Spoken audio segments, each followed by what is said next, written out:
All right, last example. And yes, we're gonna do a spin out over here.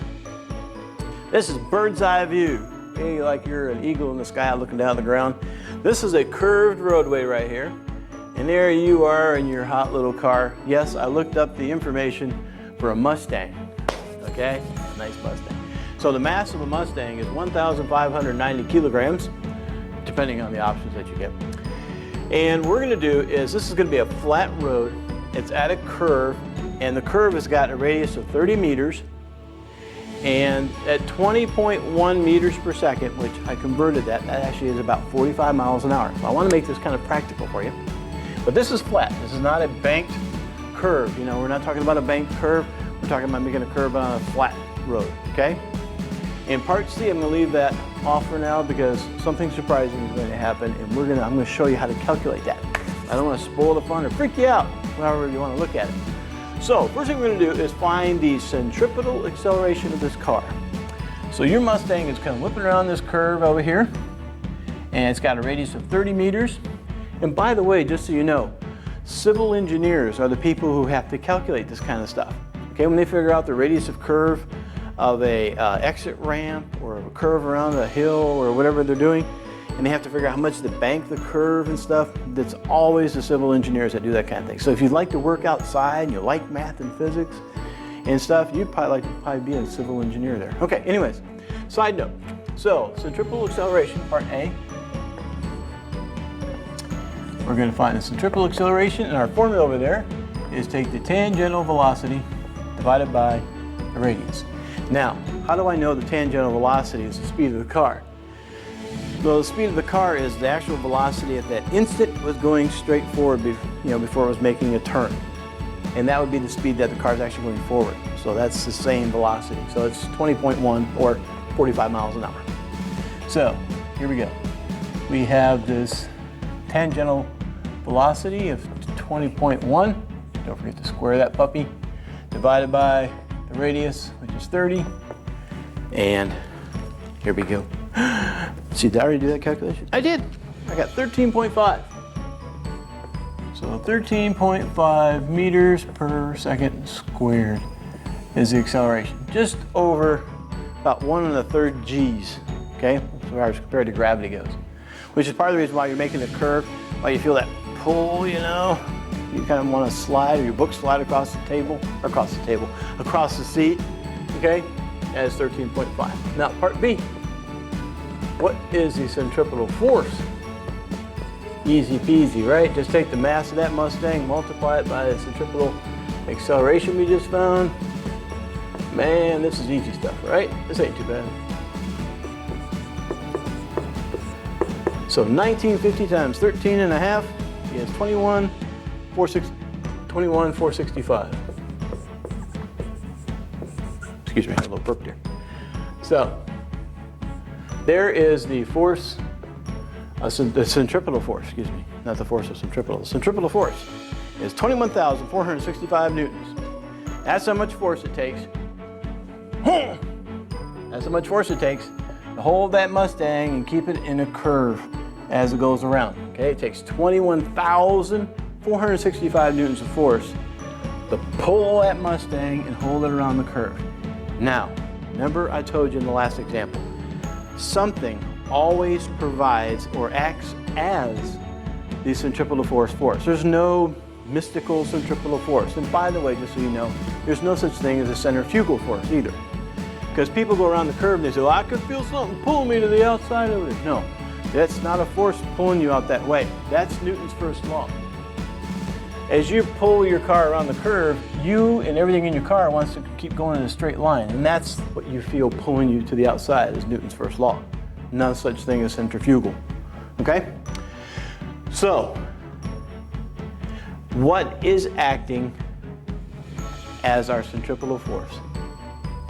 What is the force that's pulling that car around the curve? In the last two examples, it was a string, right? We had this crazy string, right? We had this crazy string. And the string provided the centripetal force, which was the tension force, right? Because force going through a string is called the tension force. Oh, here we go, I'm gonna make a mess. Okay, is the tension force. I went too far in the tension force in the last example and sent the baseball flying through the classroom somewhere, which we won't talk about that. So there is no string. Before you go around the curve, there's no little man that runs out there and hooks a rope onto your car and goes, all right, buddy, go around the curve. You know, there's just nobody doing that. So what is the invisible force, string, that pulls you around the curve? You figured it out yet? Some of you probably figured it out pretty quick. Some of us are thinking, well, eventually he'll tell us the answer. That's true. Well, put it this way. If suddenly you were to hit a patch of ice, which way would the car go? Pew, straight line, right? So if you look between your tires and the pavement, that's what provides the force. Friction. Okay? Friction. The friction force is what's going to provide this centripetal force for us. Force for us. Wow, lots of F's.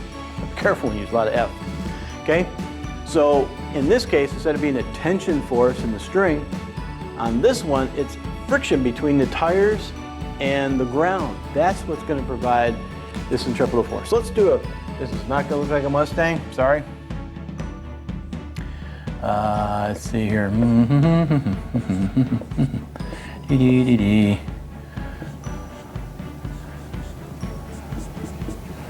All right, so there's a car.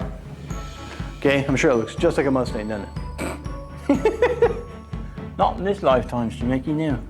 Okay, maybe we'll put a little hood scoop on this thing here. There we go, there's a hood scoop.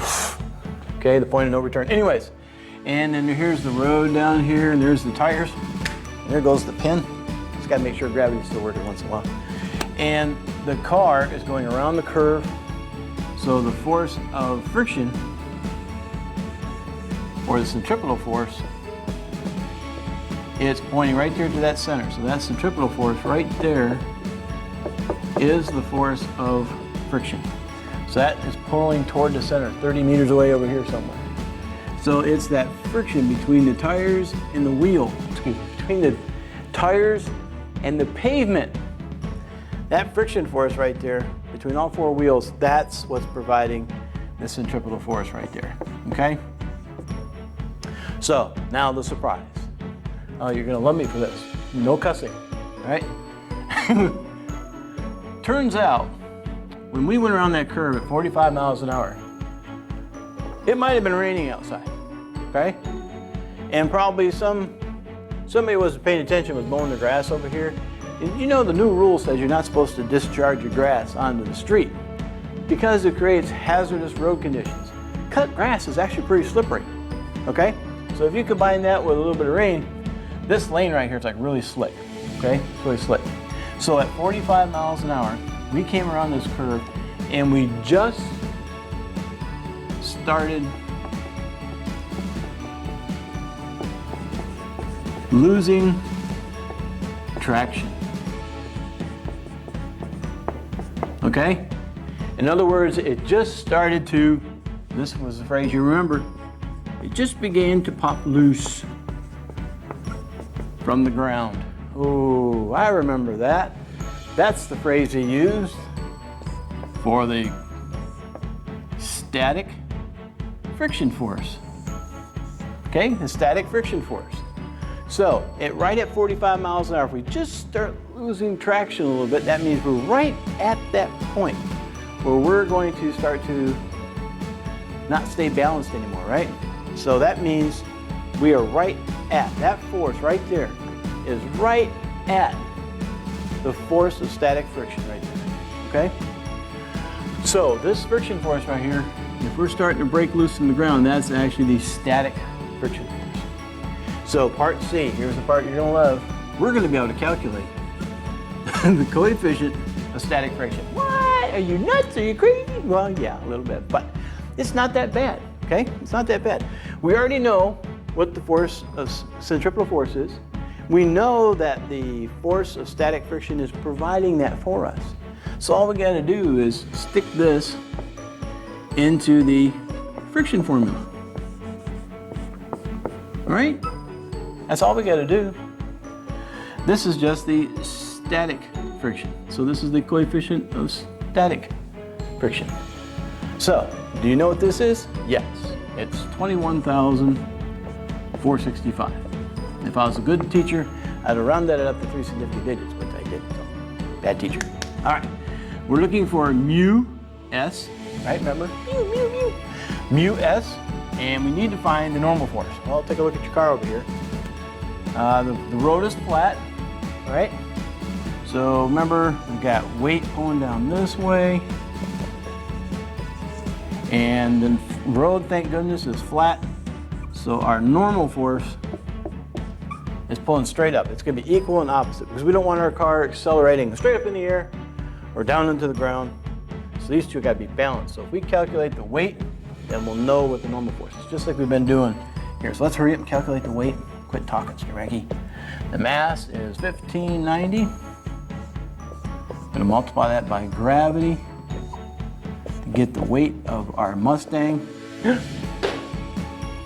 which is 15,582 newtons. Okay?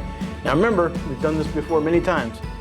This force is equal and opposite to this one. They balance out to be zero, net force is zero, so there's no acceleration in this direction, which is a good thing. Mustangs, Ford does not want their Mustangs flying intentionally, accidentally. Yeah, okay? So that means this is also your force normal.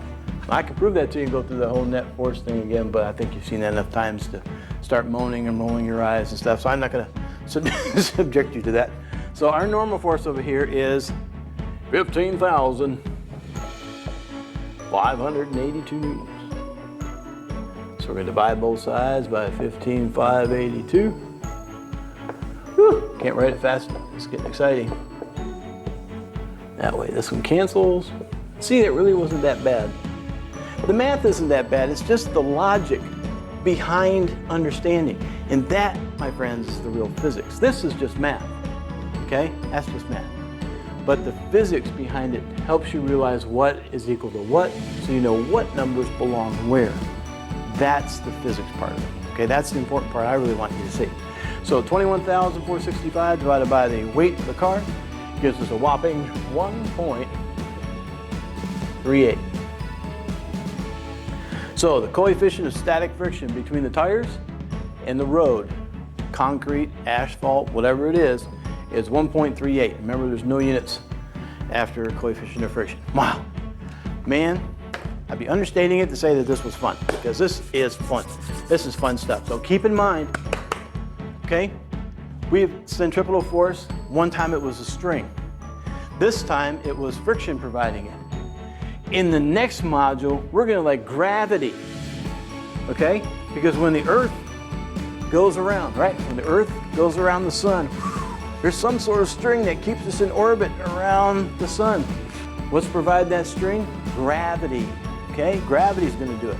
So in the next module, what's going to provide our centripetal force is going to be gravity, okay? Cool. It has been great. Take care of yourself. Remember, I'm always here for questions. If you have any, let me know. I'll be glad to help you.